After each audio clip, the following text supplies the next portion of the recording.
Welcome to Downtown Sports. My name is Downtown Stephen Brown, and in today's video, guys, Wayne Simmonds has re-signed with the Toronto Maple Leafs on a 2-year deal worth $900K, and we got some other news afterwards. Wayne Simmonds in a limited role, whether it be on the fourth line this past season for the Toronto Maple Leafs or in a bit of a defensive shutdown role, was okay. He started the season off pretty hot with the Leafs with 5 goals in 12 games, and yeah, it was a bit of a PDO bender, but he was bringing a lot of energy to the team.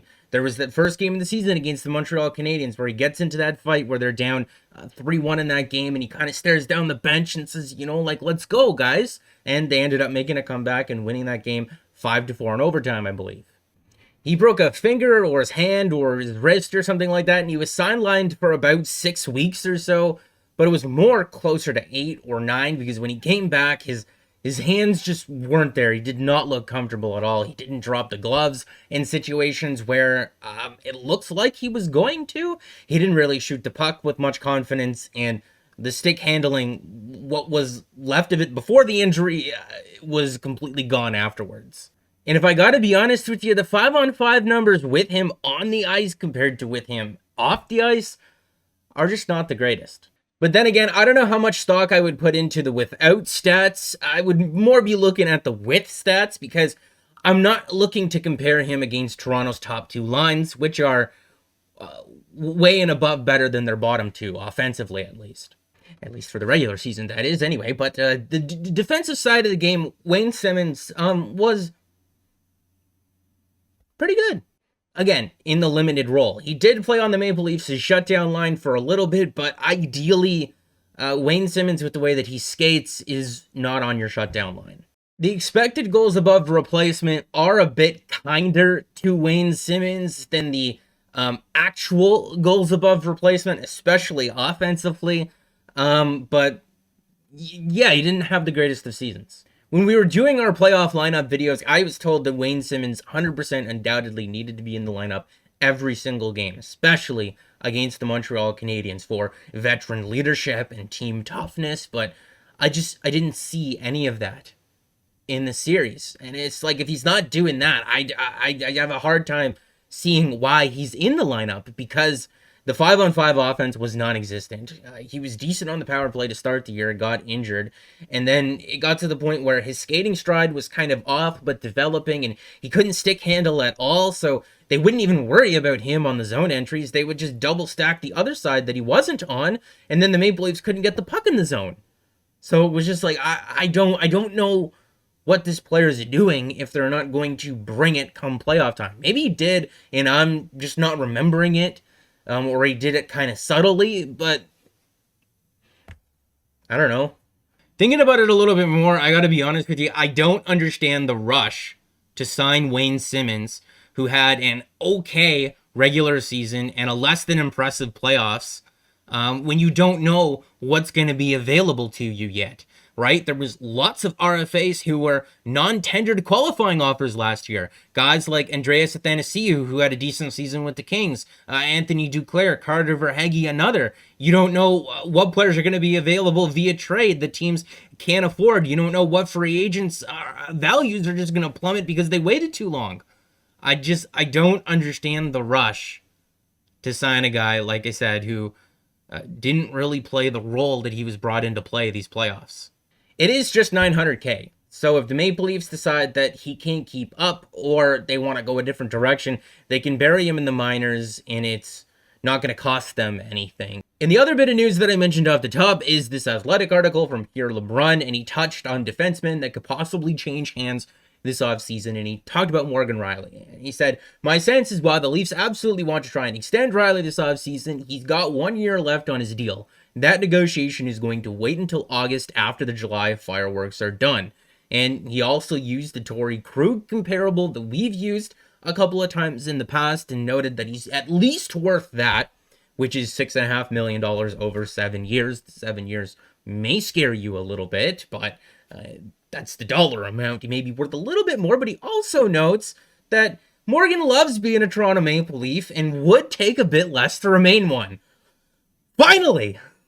One of them might be open to taking a discount. And Pierre wraps up his thought here by saying he's either signed this summer or he's probably going to get traded. But personally, he thinks that the Leafs find a way to get him extended.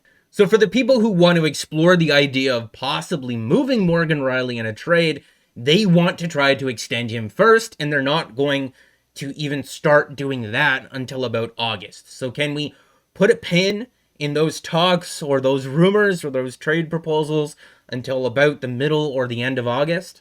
As for the rest of this roster, I would like to see them sign an actual shutdown centerman that bumps Pierre Engvall off of this roster, and I would like to see Kerfoot play on an offensive line, whether that be up the middle or on the wing.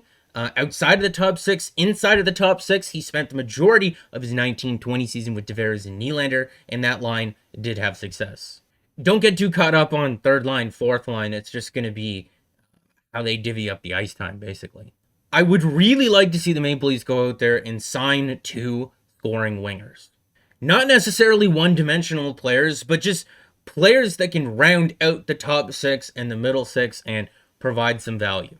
We did a video talking about forwards that the Toronto Maple Leafs could look to add this offseason, and I'll leave that video linked above the screen. I'm going to probably do an update to that video in a couple more weeks, but for now, that's the one to reference.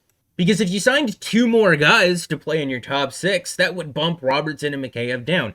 Mikheyev would be on your 4th line, your bit of a shutdown line there. Robertson can play on a scoring line with Kerfoot and Spezza, 2 guys who could pass him the puck, because remember, Nick Robertson can really shoot, and the top 6 can be a little bit more complete. I don't know, can they find 2 decent forwards to play in the top 6 for about $7.5 million? Probably. There was a lot of value free agents out there last year, and I'm sure there will be this year as well, with the scope and financials being about the same. If you got $3.5 to $4 million left over after that, maybe you sign Zach Bogosian for about $1 million, $1.25 million. You bring back Travis Dermott for maybe about $900K, and that leaves you with about $2 million, $2.5 million to get a backup goalie. I know that D-core isn't that sexy, and I know there's not that much cap space in the corner there, but if you're going to get an upgrade, let's say at the trade deadline, you'd be bumping someone off the roster, so you'd have a little bit more space to work with. Let's say you get 50% salary retained. Let's say you get double salary retained on someone. There is space, there is room for upgrades, but the fact of the matter is that you got to know what you got in Liljegren and in Dermott, and you may have a spot open in the top 4. Your top 3 guys, Brody, Rielly, Muzzin, should be able to carry the workload for the most part. You need to be able to figure out what you got in those 2 guys. You need to give them a real opportunity, a legit opportunity. And if you're playing them alongside Jake Muzzin, either one of them, that's about the best opportunity that they're going to get. And you're going to know 30, 40 games in whether or not you have something that potentially works, is just as good as Justin Hall. Maybe it's a little bit better, maybe it's a little bit worse. But either way, you need to know what you got so that you can assess what to do at the trade deadline. And my philosophy has been, whether that works or it doesn't work, you should still add at the deadline, because if it works, that's great. You acquire someone else that bumps everyone else down, and it makes your lineup stronger. I'm going to be saying this all off season long. It is okay to go into opening night with not necessarily holes in your lineup, but just having players that are maybes. Maybe they'll work out, because you can always acquire guys in season. Maybe you get lucky with a waiver pickup. You can always acquire guys at the deadline to fill those holes. And again, that's how you build depth for the playoff. You throw some maybes in there. You see how they work out. They work out okay. All right. You get someone in there that is definitely going to work out, and you push everyone else down. We're going to do a video talking about who this $2 million placeholder could be, because the Toronto Maple Leafs have said, or Elliot Friedman has said, and Chris Johnston as well, that they believe that the Leafs are going to get a backup goalie via trade rather than free agency. And if it's a goalie coming through a trade, maybe it's coming via Seattle. Maybe the Leafs say, hey, if you use your selection from this team to select this guy, and you retain 50%, we'll give you this for it. Because there are 3, 4, maybe 5 teams in the NHL that are going to be in a position where they do leave a half-decent goalie exposed. So the next video, going to be looking at possibly what the Leafs can get on the UFA market, the trade market potentially, at the backup goaltending position. But as always, guys, make sure to like the video if you did like it and subscribe more, because more is always on the way. And guys, remember, I'm going to be here.